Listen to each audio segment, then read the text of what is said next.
folks, welcome to Sketch and Stitch. My name is Billy. On this channel we cover costume design from concept to construction. In today's video we're going to be covering setting up your paper for marker rendering.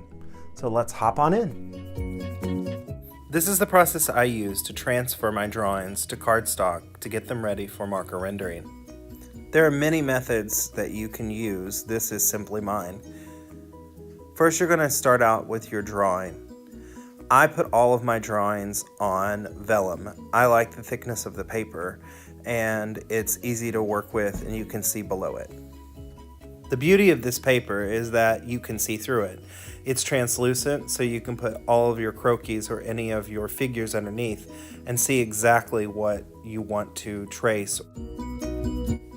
Once I have my sketch finished, I will actually scan it into my computer, save the image, and once all of my images are in there, I can resize the scale of my figures so that they are the same.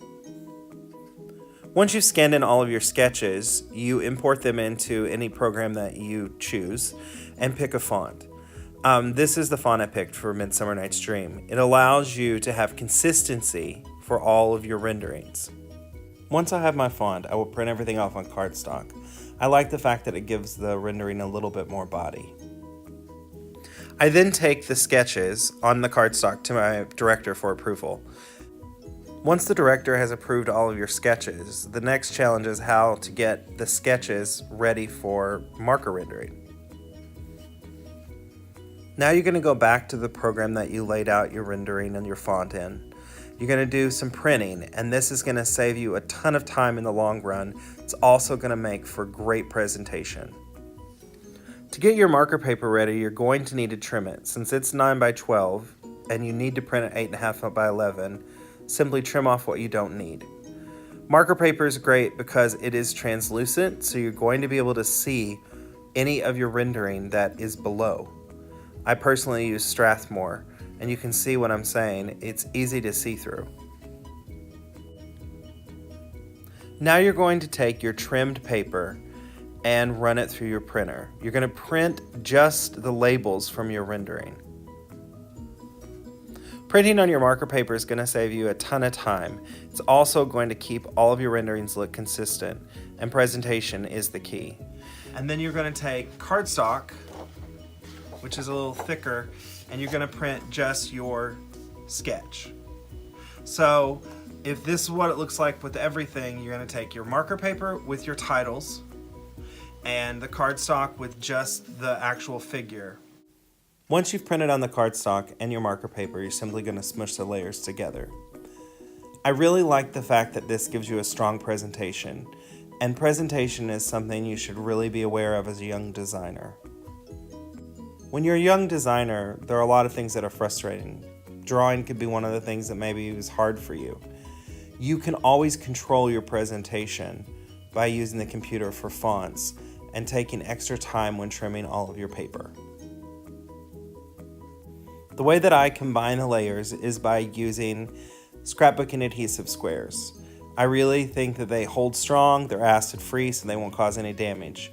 You simply peel them out, stick them to the four corners of your rendering, and you're good to go. Now all you need to do is peel off each corner tab, just like this. Well, if I can ever get it done. Okay, so I'm going to go from corner to corner, peel them off.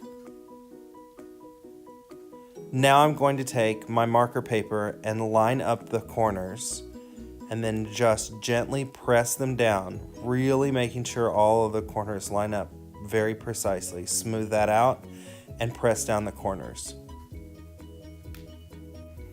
Now I'm ready to start marker rendering. And you can see the sketch is below on the cardstock, and on the top is the marker paper.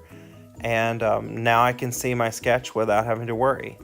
One word of warning, don't print your sketch on the actual marker paper. Your alcohol markers will actually cause the printer ink to run and smear, so you don't want to do that.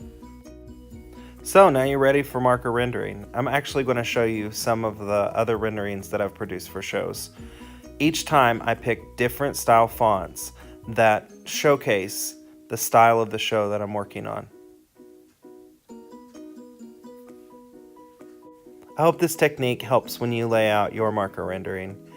If you have enjoyed this video, please make sure you give it a thumbs up, like, and share, and leave me some comments, and definitely show me what you've been working on. I can't wait to share more with you.